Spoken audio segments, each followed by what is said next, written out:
Society builders paved the way to a better world, to a better day. A united approach to building a new society. Join a conversation for social transformation. Society builders. Ooh. Society Builders with your host, Dwayne Veron. Welcome to another episode of Society Builders, and thanks for joining the conversation for social transformation. Today, we explore the recent Ridvan Message of the Universal House of Justice to the Baha'is of the world. Now, this is hot off the press. At the time this episode is going to air, the message had only just been released. I'm rushing to get this to air because I know that there will be Baha'is worldwide and communities worldwide that will be eager to study, reflect, and consult on its content. Now, once again, I'd like to give a quick disclaimer here. This podcast is not an official expression of any Baha'i agency. It has no authority. It's just a personal initiative, a set of personal reflections. Remember, my views are no more valid than yours. I share my thoughts here as thoughts that you should weigh for yourself and accept or reject as you see fit. And remember also that these podcasts should not serve as a substitute for your own study and reflection or for that of your community and neighborhoods. It's just a modest effort to explore within the wider discourse. And so, with that disclaimer, let's get on with today's show.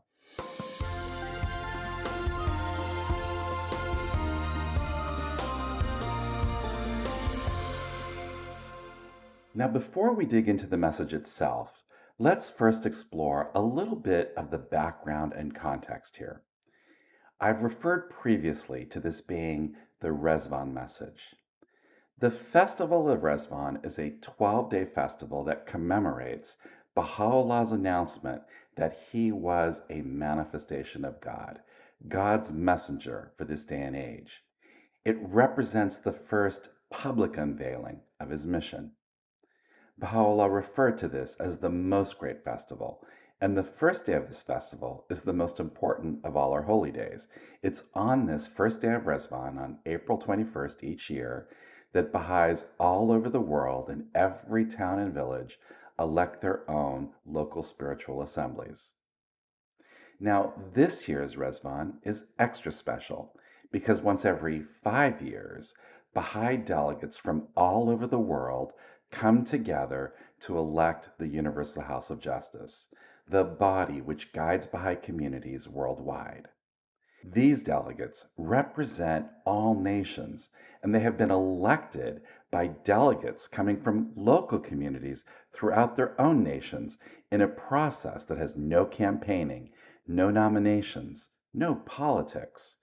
So the election of the Universal House of Justice represents something entirely unique. It's the most democratic event in the world, literally a reflection of the will of every Baha'i on the planet. Every Baha'i, from the remotest village to the biggest cities, from east, west, north, and south, literally every Baha'i on the planet has an equal voice in the election of this global institution. It's breathtaking. And this year is that 5-year mark for the election of new membership for the Universal House of Justice. So Baha'i representatives from all over the world are meeting in the Holy Land right now at the Baha'i International Convention in Haifa, electing this sacred body and consulting on the needs of the Baha'i world. And it's this message that not only guides that consultation at this convention, but in community consultations worldwide. Wow. So we've talked about Ridvan, we've talked about the Baha'i International Convention and the election of the Universal House of Justice. Now let's reflect a bit on what a message like this is all about. These Ridvan messages provide Baha'is worldwide with our guiding light. Like a lighthouse in a stormy sea, this is our guiding beacon to safety.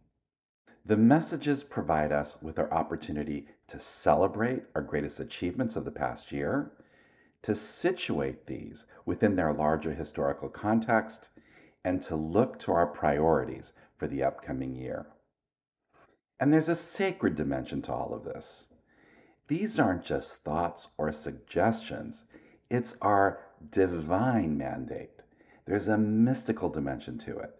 It's the closest we get to having divine guidance for our day. You pray all the time to God for guidance? Well, here you have it.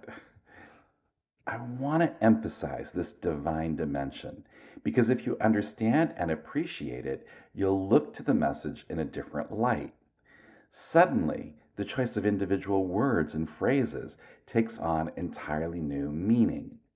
You see in these messages and in the specific words expressed glimpses of reality that otherwise evade you. You want to know about the state of the world? Maybe get a few clues about what's in our immediate future? Well, look to these messages. This is where you find the best clues for understanding the world around you and the path to come.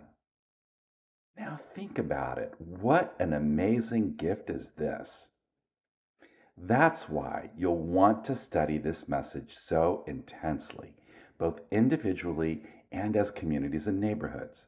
You'll want to study, reflect, and consult to see how it speaks to you and how you can harmonize both your individual life and the life of your community to harnessing the power of its vision.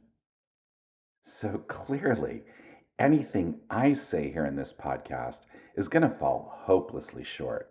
I'm entirely inadequate to the task.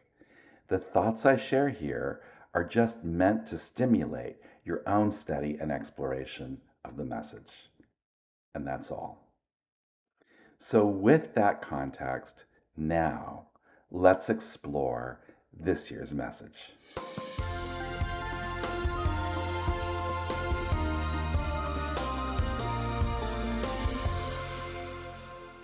So the message is comprised of 1,684 words, organized across 8 paragraphs. You might think of it as being organized in 4 sections: an introduction, a reflection of the past year, guidance for the upcoming year, and the inspiring conclusion. Now, most of the message focuses on the past year. That's about 2/3 of the message. And about a quarter of it focuses on the upcoming year. Now, before we dig into the guidance to the Baha'i world, I'd like to first explore what clues we see in the message about the situation in the larger world around us. Remember, this is divine guidance. There are clues here that we can look to so that we can situate ourselves in the larger context around us. What does this message tell us about the state of the world at large? This gives us the larger context, the backdrop to the guidance. So, how does the Universal House of Justice describe the state of the world? Now, most of the references to the condition of the world are found in the 4th paragraph of the message, and these words are very descriptive. Like many previous messages, this paints a picture of an unsettled world, but we see references to some very specific characteristics, both good and bad. The one thing that stood out for me most was their reflection that in the past year, the prospects for humanity's collective progress have seldom seemed gloomier. Now, let's reflect on this for a second. A little over a year ago, the Universal House of Justice wrote us about this release of the society building power of the faith.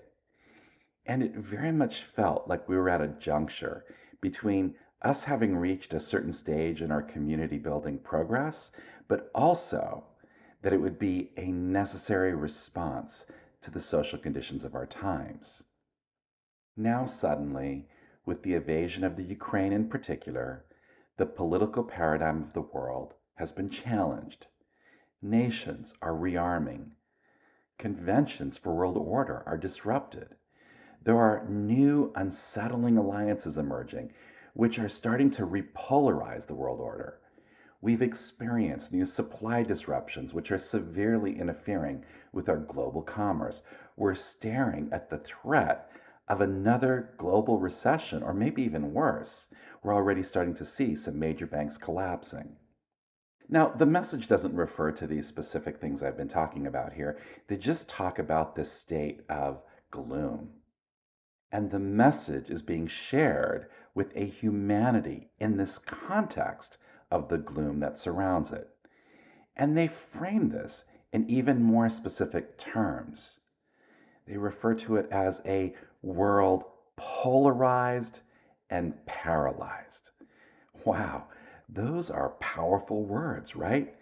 Increasingly, we're seeing growing polarization, people drawing new lines of us versus them, demonizing the other. I can't speak for all history, but in my own lifetime, this level of polarization is without precedent. It feels like we're becoming more and more divided every day. And paralyzed? Absolutely. People feel helpless. It's like they're in the sea being sucked down by a vicious whirlpool, and they feel helpless to break free. But there are other, more promising features of the state of the world at large that the Universal House of Justice also highlights here. Increasingly, people are growing aware that the present day structures of society are ill prepared to address the needs of humanity. People at every level are losing faith in their institutions and want an alternative. It's like they're in that whirlpool I was describing before, and they no longer believe that their institutions can save them. There's a new thirst for the life giving waters that the revelation offers. So there's a new level of receptivity for our message.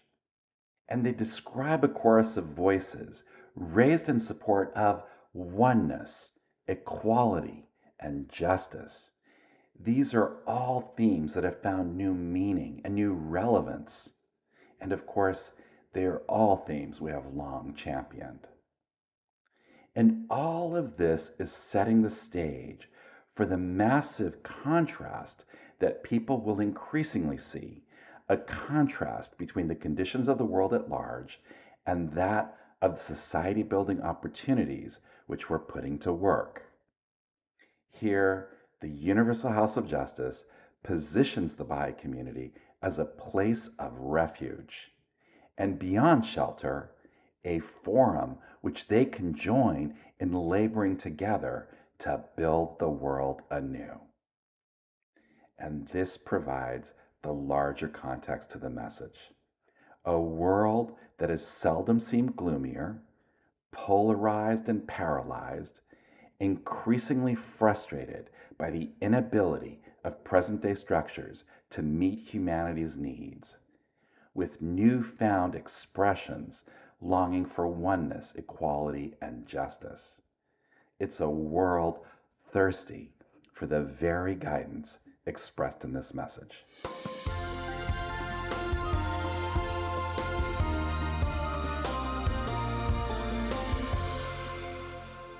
Okay, so now that we have the larger context of the world around us, let's explore how the Universal House of Justice celebrates our achievements of the past year.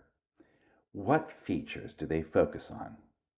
Let me say at the outset here that the tone of this message is of a Universal House of Justice that seems happy with our progress.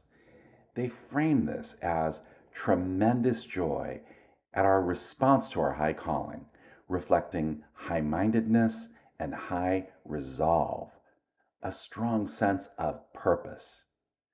And this is occurring within the three priorities for the plan: expansion and consolidation, social action, and participation in the discourses of society. And it's all unfolding at the level of the cluster. So we're on the right path. We're doing a good job. In particular, they draw attention to how the past year has seen us inspired and galvanized. It's a great start to the plan. And much of this has been focused at the level of the cluster ensuring that in every country and region there's at least one advanced cluster from which the community can learn. Now remember, the goal is that across this 25-year period, there'll be similarly advanced clusters in every cluster in the world. And we're seeing heightened awareness about the opportunities for people to pioneer to other countries, to other localities, to help advance these needs. And we're also widely practicing the ability to share insights both locally and elsewhere. They then turn their attention to the gains being made in the institute process, highlighting the dramatic effects that follow once it has taken root in a community. And it's in this context that they again highlight the larger process here, that this is an instrument that empowers us in our capacity to shape and develop our own communities. They frame this as an open invitation for people to enter into the faith and challenge us to learn how to best facilitate this. And they highlight how in communities and within groups of families, we're increasingly grappling with opportunities for social transformation, both in social action and in participating in meaningful discourses in the societies around us. Now, within this section, this is paragraph 2 of the message, they describe this process I alluded to around inviting those who want to enter and embrace our faith. I want to explore this particular section in the message because I think it sheds new light on the challenges associated with sharing the faith with others. So let's listen to the words of the Universal House of Justice here. They say, knowing well that the doors of the faith always stand wide open, the believers are learning how to give encouragement to those who are poised to enter. To walk with such souls and to help them cross the threshold is a privilege and a special joy. In each cultural context, there is much to be learned about the dynamics of this resonant moment of recognition and belonging. Now, if we want to be effective at sharing the faith with others, we should really study this particular guidance.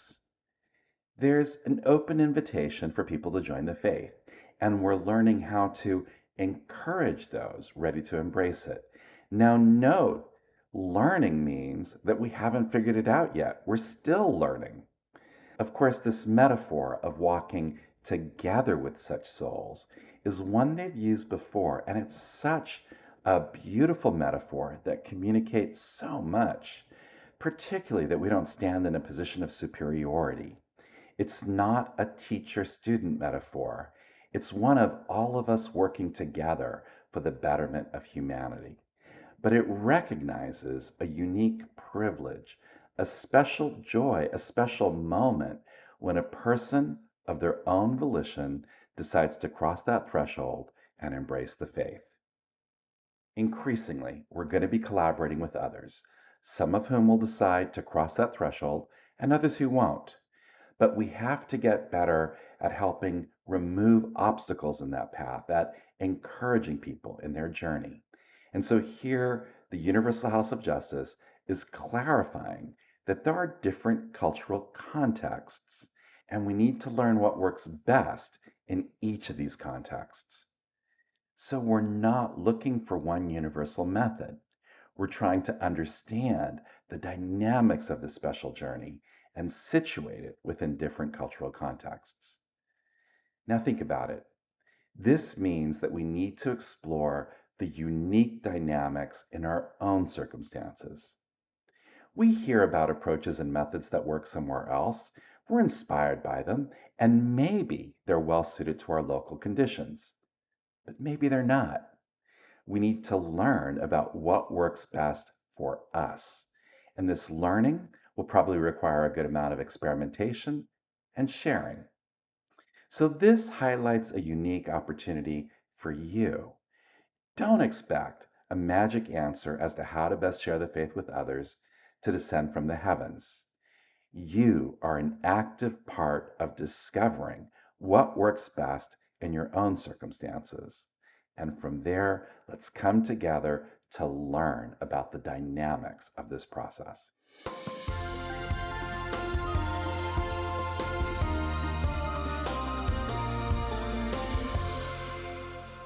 Now, paragraph 3 celebrates the achievements of our youth. No other group is being singled out like this. So, this is a huge honor, I think, for the youth to be celebrated here like this. It's like they're saying to the community, you all did a great job, but the youth stand out even more. They shine resplendent. They describe them as bold and discerning protagonists of the plan. What an interesting combination of words, bold and discerning. I mean, people who are bold aren't always discerning. You often picture this as almost like carelessly bold, and people who are discerning aren't always bold. So, what a unique combination here. And what I really like about this section is that it implies that the youth have earned this privilege. As they say, the youth have more than justified the confidence shown in them. You can tell that the Universal House of Justice is particularly delighted here, so the youth can stand tall and take a bow. They're sharing the faith with their friends and using service as a foundation for friendships.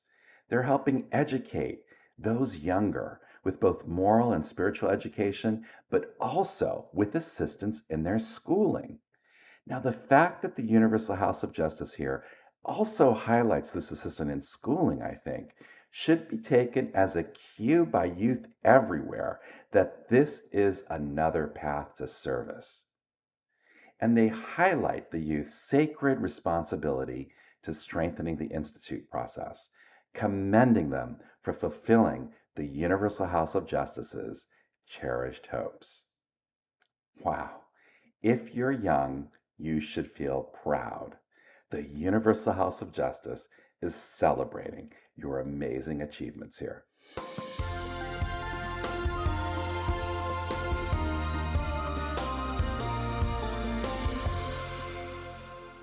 Now, we've talked already about much of the focus of paragraph 4. This is the paragraph that describes the state of the world, all that gloom we talked about earlier. But that's what the first part of the paragraph is about. The point here is that the faith is providing this shelter and it's shining with astonishing brilliance. Here, they celebrate the more than 10,000 conferences attended by nearly 1.5 million people worldwide promoting our ideals. And they share a quote here from Abdu'l Baha that brings particular focus for what these conferences celebrated. He said, every community in the world findeth in these divine teachings the realization of its highest aspirations. And of course, they close this section explaining how well wishers of humanity will be drawn to us as a place of refuge, a shelter from a world polarized and paralyzed, and beyond a shelter, as a place where they find kindred souls laboring together to build the world anew. In paragraph 5, they highlight a particular feature growing out of the conferences, a focus on kinship and not difference. Okay, if the Universal House of Justice is drawing attention to something, well, this is a phrase we should remember and one which we're probably going to see again. This idea of kinship and not difference. Here, I think the Universal House of Justice is highlighting how we opened our doors to wider society. We discussed our plans in the company of those from wider society, including local leaders and authority figures. Now, take note here. This is important. It reflects a new skill we're going to work to develop further. It's part of our new paradigm. In the past, we used to meet behind closed doors, devise our plans, and then interact with society. Now we're engaging with society together in this spirit of kinship, even in our planning. I think this is probably a theme we're going to be seeing a lot more of in the coming years. learning how to embrace this new reality in our community life. And they also draw attention to the role for such gatherings, that they are at once uplifting and purposeful. Now, that's another power combination. And that this needs to become a feature in the pattern of community development at the cluster level. So, to me personally, this sounds like an invitation for clusters to regularly host such occasions and interact with the society around it.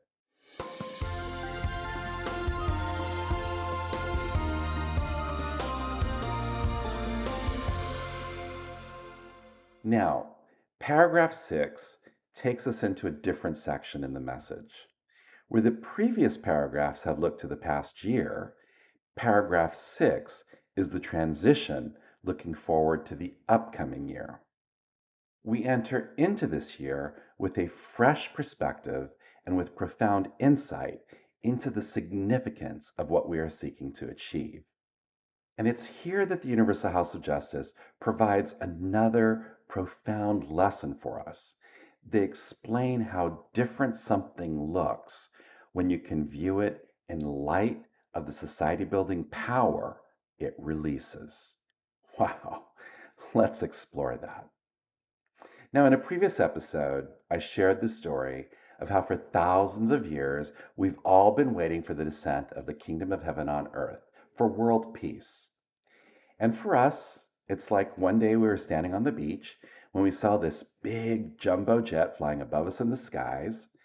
And out of this jet came this massive crate that said, "Peace on earth, kingdom of heaven on earth." And the parachutes opened and the crate landed on the shore. And we were so excited. I mean, hey, this was the kingdom of heaven on earth. And we opened it up and it was a do it yourself kit. All of God's messengers have brought us the kingdom of heaven on earth. They've brought us the blueprints for building it.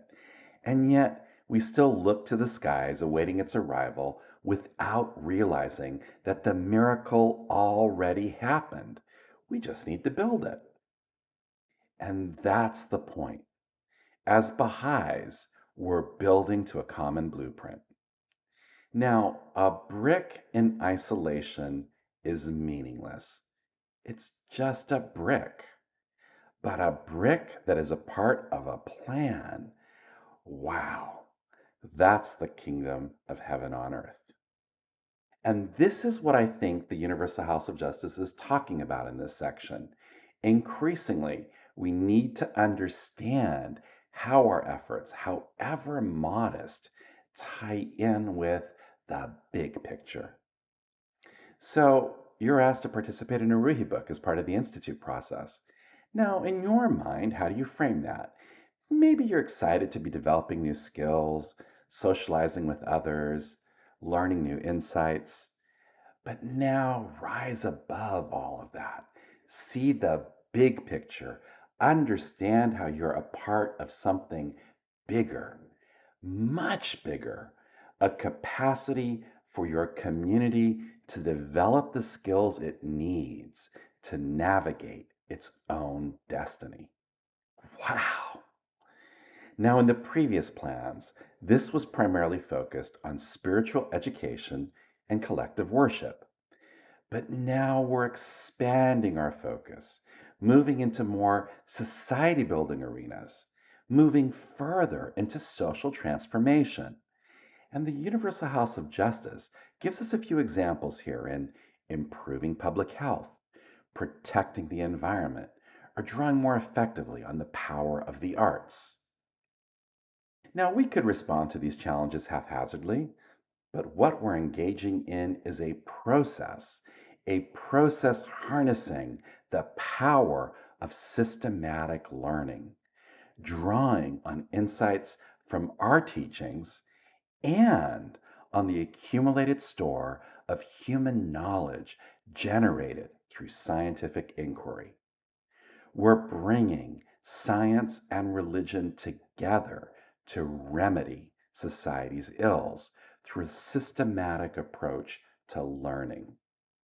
And this is a capacity that we've started to cultivate over the previous plans.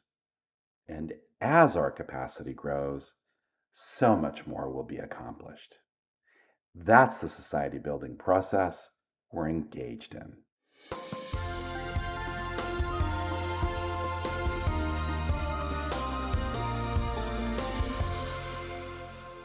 Paragraph 7 is a prize. Now, each community engages in its own journey, and its capacity grows as it takes on new responsibilities. And somewhere along the line, those needs require the community to have its own Baha'i house of worship, its own Mashab Laskar. Now, these used to only exist at the level of a continent. We only had one of these for each continent. But in its Ridvan 2012 message, the Universal House of Justice announced the advent of national and local houses of worship, a number of which have now been built. And in this message, they call for local houses of worship in Kachanpur, Nepal, and Mwinilunga, Zambia, and a national house of worship for Canada, which will be based in Toronto. What a great achievement for these communities. And really, this elevates Canada as one of those at the forefront of our endeavors. So if you're a Canadian listener, you should stand proud, eh?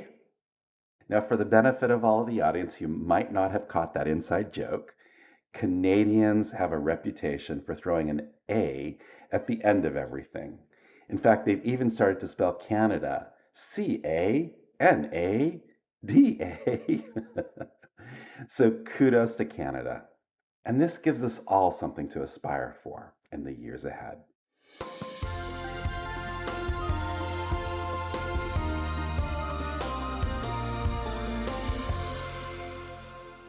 And then, sadly, we get to the conclusion. I say sadly because you want more. Now, the concluding paragraph of a Ridvan message is always incredibly inspiring, so I want to share it in its entirety. The Universal House of Justice closes with these words: "Copious are the blessings that a benevolent Lord has chosen to bestow upon his loved ones. Lofty is the calling, magnificent the prospect. Pressing are the times in which we have all been summoned to serve. Impassioned, then, are the prayers with which, on your behalf and for your tireless effort, we supplicate at the threshold of Baha'u'llah."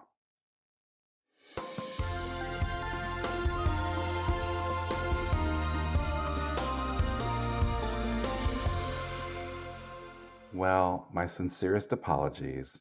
I know this was an inadequate attempt to explain the depth of the Ridvan message, so please forgive my shortcomings here.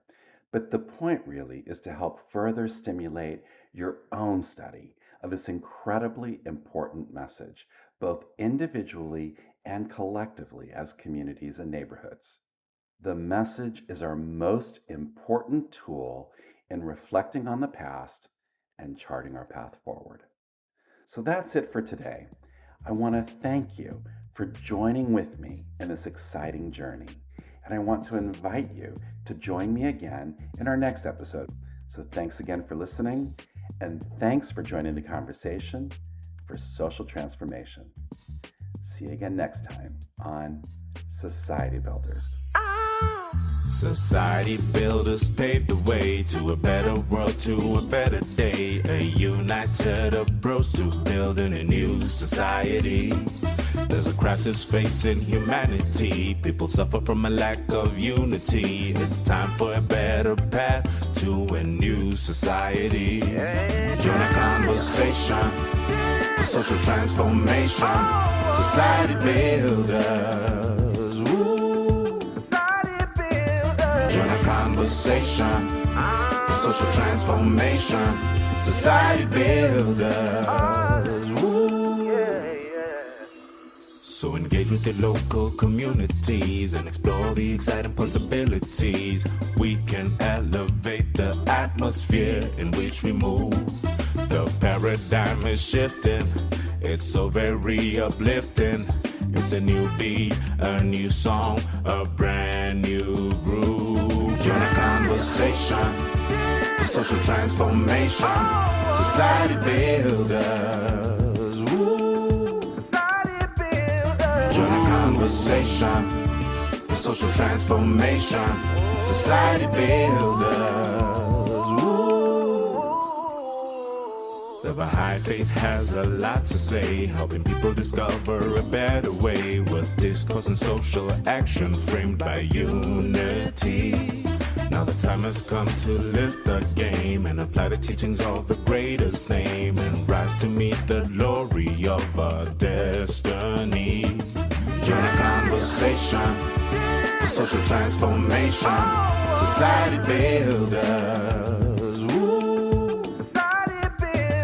Join a conversation for social transformation. Society builders.